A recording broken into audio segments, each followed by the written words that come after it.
سر سب سے پہلے تو اب آپ کے سامنے ہے کہ بھارت کو جب پاکستان کی جانب سے بھرپور جواب دیا گیا تو اس کے بعد سیز فائر پر مجبور ہوا ہے بھارت. اب آپ کی نظر میں یہ جو ڈی جی ایم اوز کے درمیان رابطہ ہونا ہے، اب آپ کیا دیکھ کیا رہے ہیں سر کہ کیسے معاملات آگے بڑھیں گے؟ جی، یہ الحمدللہ پاکستان کو جو اللہ تعالیٰ نے ایک فتح مبین دی ہے، یعنی صاف فتح دی ہے ہندوستان کے اوپر، جی اس کا جو سب سے بڑا نتیجہ یہ کہ جسے ہم انگریزی میں کہتے ہیں ڈیٹرنس جو ہے وہ بحال ہو گئی. یعنی جو پاکستان کی طرف سے ہندوستان کا ہاتھ روکنے کی جو صلاحیت اور قابلیت ہے وہ واضح ہو گئی ہے ہندوستان پر بھی اور دنیا پر بھی. تو یہ ہمارے لیے ایک پیش رفت ہے. لیکن آپ کو معلوم ہے کہ اب پاکستان کے لیے جو چیلنج ہے کہ جو الحمدللہ عظیم فتح ہم نے میدان جنگ میں حاصل کی ہے، اس کو ہمیں دو محاذوں پہ اب تبدیل کرنا ہے. ایک تو ہے سفارتکاری کا محاذ، جس پہ ہمیں جو آپ نے کہا سب سے پہلے جو سندھ طاس معاہدہ ہے اس کی بحالی ہمارا مقصد ہے. دوسرا کشمیر کا جو اسپیشل سٹیٹس بتلا گیا ہے اس کے ڈسکشن ہمارا مطلب ہے. تیسرا جو ہے جو ایک نئی چیز انٹر ہوئی ہے وہ یہ کہ ہندوستان سے یہ کہنا ہے کہ اگر تو یہ طریقہ کار اختیار کرنا ہے کہ دونوں ملکوں میں اگر دہشت گردی ہو اور ہم جس ملک میں دہشت گردی ہو وہ دوسرے ملک پر چڑھ دوڑے، یہ قابل قبول نہیں ہے. یہ بات واضح کرنی، ایک ریڈ لائن ہے کہ بھئی دہشت گردی اگر کسی ملک میں ہوتی ہے تو اس کا یہ مطلب نہیں کہ آپ دوسرے ملک کے اوپر جو ہے وہ اپنے بندوقوں اور توپوں اور میزائلوں سے حملہ کرتے ہیں. کیونکہ ہندوستان کی طرف سے یہ ہمیشہ خدشہ رہے گا کہ وہ اپنی جو انٹرنل پرابلمز ہیں اس کو پاکستان پر ایکسٹرنلائز کرتے ہیں. اور یہ جو ان کا یہ خیال ہے کہ جی اگر جو ہے وہ ان کے وہاں کوئی دہشت گردی ہوگی تو یعنی اس دفعہ حقیقت یہ ہے کہ ہندوستان اب 22 اپریل سے لے کر آج جو ہے 12 مئی ہے، وہ نہیں ثابت کر سکے، ایک کنیکشن بھی، ایک ثبوت کا ٹکڑا نہیں دے سکے کہ پاکستان پہلگام کے واقعے میں کسی بھی طرح ملوث تھا. تو لہٰذا جب اگر انہوں نے پاکستان کی تاریخ جو ان کے بقول ان کو ہے تاریخ دیکھ کر جو ہے وہ اپنے میزائل چلا دینے، تو یہ ہمیں اب ایک ایگریمنٹ بڑا واضح ہونا چاہیے کہ دونوں ممالک جو ہے وہ ریسٹرینٹ کا مظاہرہ کریں گے اور اس قسم کی جو حرکت ہے وہ نہیں کریں گے. ورنہ پاکستان کے پاس بھی آپشن تھا کہ جعفر آباد کے بعد ہم بھی میزائل پھینکنا شروع کر دیتے ہیں ہندوستان کے اوپر کہ جناب انہوں نے تو پاکستان میں دہشت گردی. تو ایک تو یہ چیلنج ہے.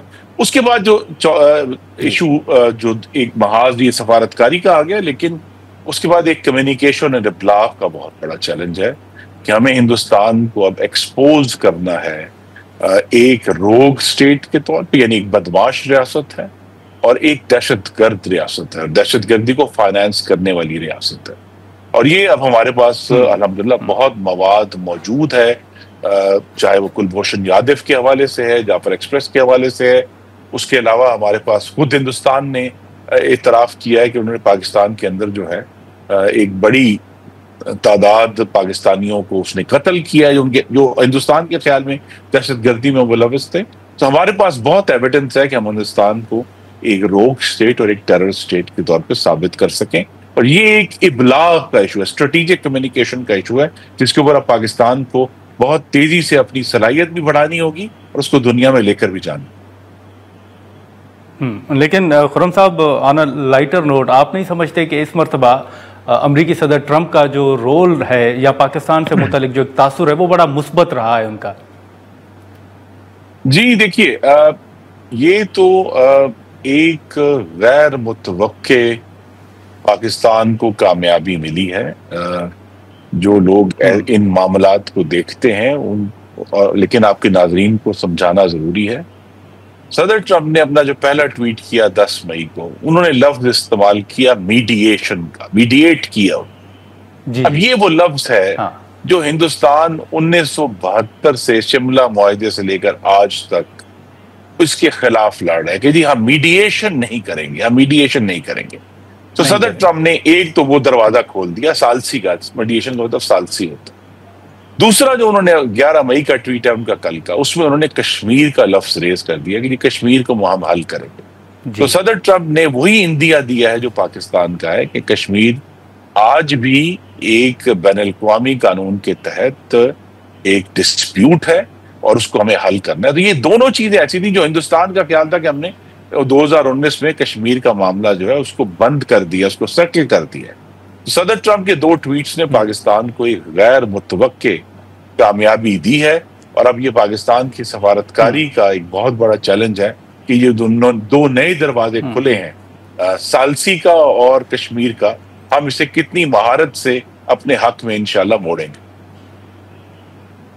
لیکن خرم دستگیر صاحب، اب چلے سیز فائر ہوا، اب آج ملاقات اور بات چیت کا امکان بھی ہے ڈی جی ایم اوز کے درمیان، لیکن آپ سمجھتے ہیں کہ یہ سلسلہ یہیں نہیں رکنا چاہیے؟ جیسے ہم نے ذکر بھی کیا سنتاس معاہدے، دہشت گردی کے خاتمے، تو ان مواقع سے پاکستان کو بھی فائدہ اٹھانا چاہیے، بھرپور طریقے سے اپنا کیس جو ہے وہ رکھنا چاہیے.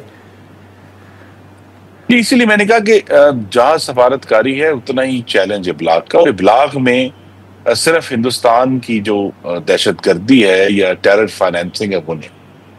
ہندوستان نے اس دفعہ جب سنتاس معاہدے کو باقاعدہ کہا کہ ہم اسے معطل کر رہے ہیں، وہ اس بر صغیر اور بلکہ اس میں افغانستان بھی شامل ہے، اس میں چائنا بھی شامل ہے، اس کی ماحولیات کے ساتھ ایک بہت پاگل پن کی حد تک جو ہے کھلواڑ کر رہے ہیں.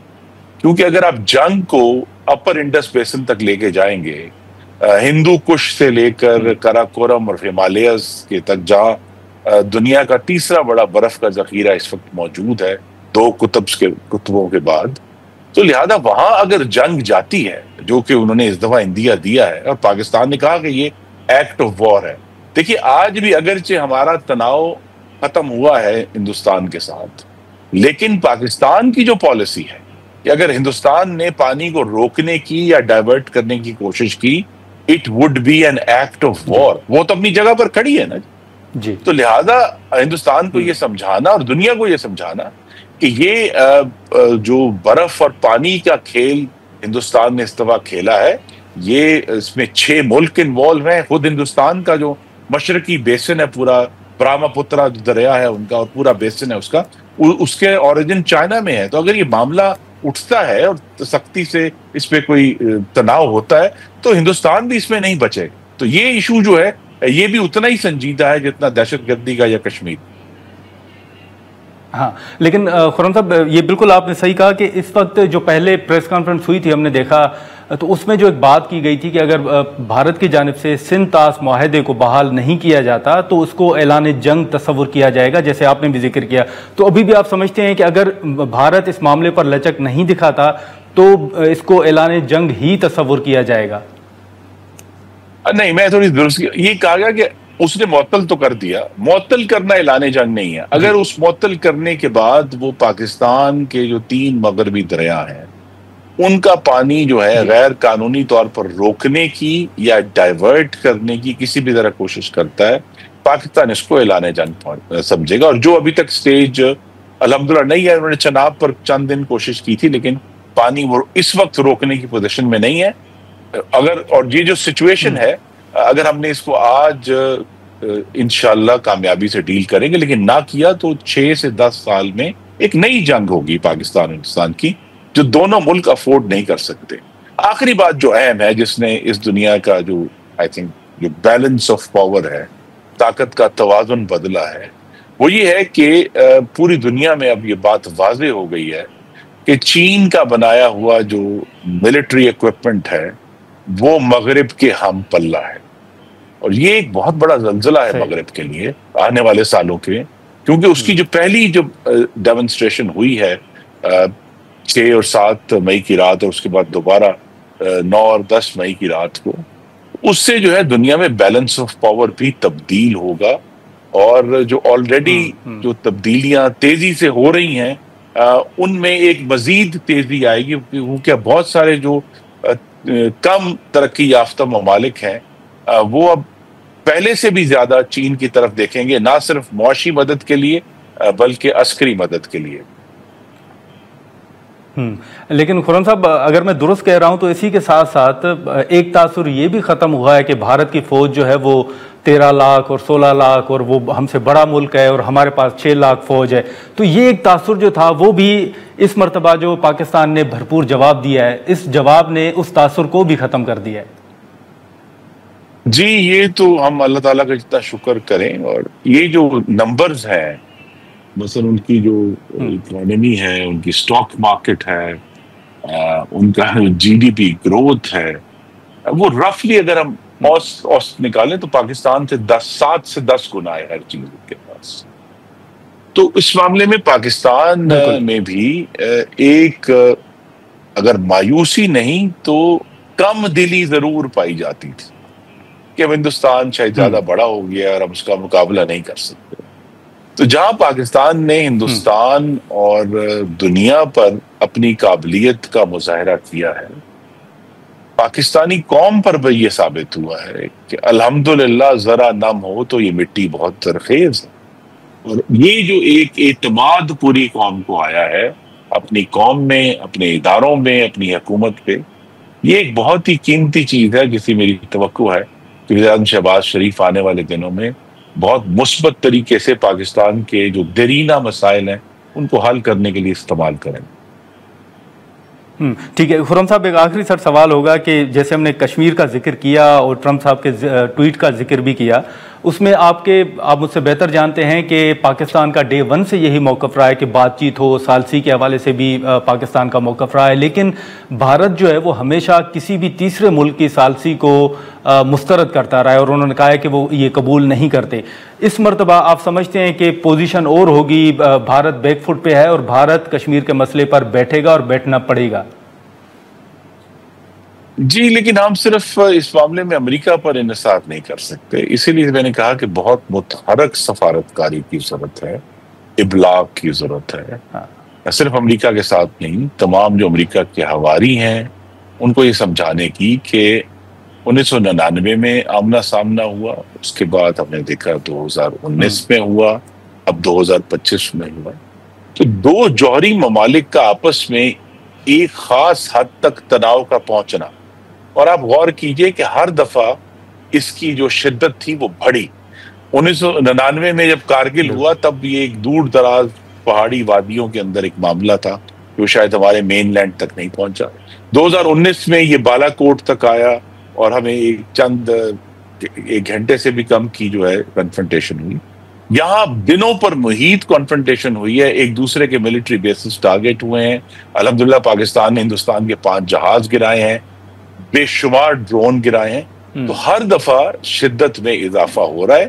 تو دنیا اس سے زیادہ اضافہ جو ابھی ہم نے جو 7 مئی کی صبح سے لے کر 10 مئی کی صبح تک دیکھا ہے، جوہری ملکوں کے درمیان اس سے زیادہ تناؤ برداشت نہیں کیا جا سکتا. تو اسی لیے بھی ہندوستان کو یہ سمجھانا ہے کہ یہ موقع ہے کہ یہ ثالثی کو قبول کر کے ان معاملات کو بڑھا جائے تاکہ دونوں ممالک امن سے اپنی جو غریب آبادی ہے اس کی زندگیوں کی بہتری پر توجہ دیں، بجائے یہ کہ ہم جو ہیں بار بار جو ایک عسکری تناؤ کا شکار ہوں.